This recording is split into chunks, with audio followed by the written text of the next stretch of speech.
So we're looking at Bluetooth keyboards. We've looked at a couple in the past. A couple of them were good.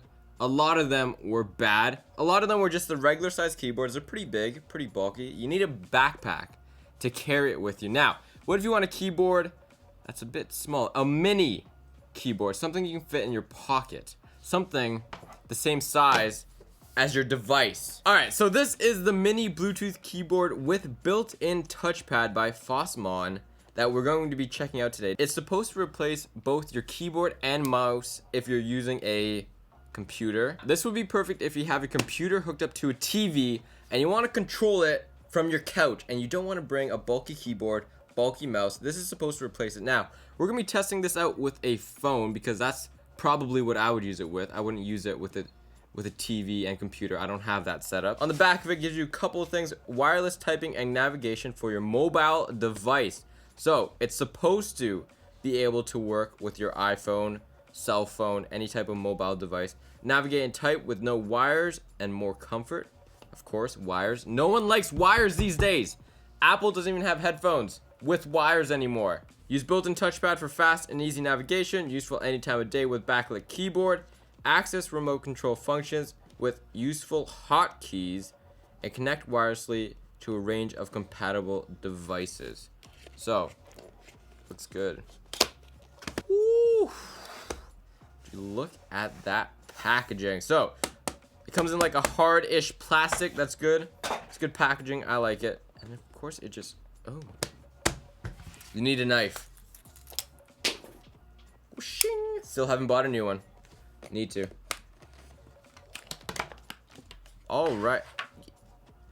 It's pretty light. It is a super light keyboard. It does not... It feels durable enough. It's a hardened plastic. It has this, hardened plastic texture on the back of it. The buttons, on and off switch over here. It's okay. It's pretty tactile. The buttons themselves, not bad. You click one, you're clicking on one. It has the F and J grooves so that when you're, on F and J like a typical keyboard. Space, Alt, Win, Shift. It has all the buttons you would need. It has a motion pad. It has a locking button, unlock button. That's useful if you don't want to accidentally click on anything. Got some triggers up here. Yeah, it's not bad. I thought it would be a lot cheaper feeling than what it is. So let's test it out. Let's turn it on. Of course, there's an indicator over here letting you know that Bluetooth has been activated. It's gonna start blinking. I guess it's connected. Was that it? Let's go to notes.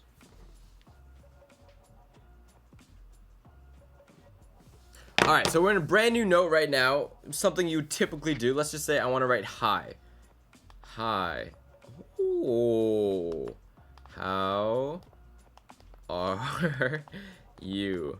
Nathan's old enough to remember the BlackBerry keyboard. I've never had a BlackBerry, but this resembles a typical hard keyboard that you'd find on a BlackBerry. Now, one thing I am struggling with is, it's a bit of a learning curve to type like this. Because usually you're typing like this. You know where all the keys are if you've practiced, if you learned in school. With this, you have to look at it, know what you're typing, and then check your phone to see what you're writing. The trackpad does not work with iOS devices, which is to be expected. iOS has never allowed for an external remote control like this. You can use the arrow keys to go through your text, and then you have your enter, type, enter. I mean, if you got used to this, you could be pretty fast at typing. Is it faster than the actual keyboard that you get on your iPhone device or Samsung device or Android device? I'm not too sure. How about the mute? The volume? Oh, I was not expecting that to work. All right, what about this? This is the backlit keyboard. You guys can see it is backlit, which is good. It's a good touch. So if you're at night, you're typing, you want to see the keys, you have that availability. You have skip, play, pause, and then you have a magnifying glass. Oh, so when you click it, it comes up with the actual search navigation in iOS. That's a cool feature. Now when you click home, nothing happens. Delete, doesn't happen. No, it's actually, that's pretty useful. Once again, if you have a mobile station or your computer hooked up to a TV, this would be perfect for that. Yeah, this actually, I'm sure with an actual computer this would work, but it doesn't with iOS. Not bad. So, can I recommend this mini Bluetooth keyboard? Actually, yeah, it's good. It actually does all the functionalities it says it does on the box. It's lightweight. You can put this in the pocket. If you want to carry this in your backpack, it's pretty simple. You just throw it in there. You'll forget about it. It's pretty useful. Most useful keyboard I've reviewed so far. Would you get it? He'd get it. Anyways, we'll see you later.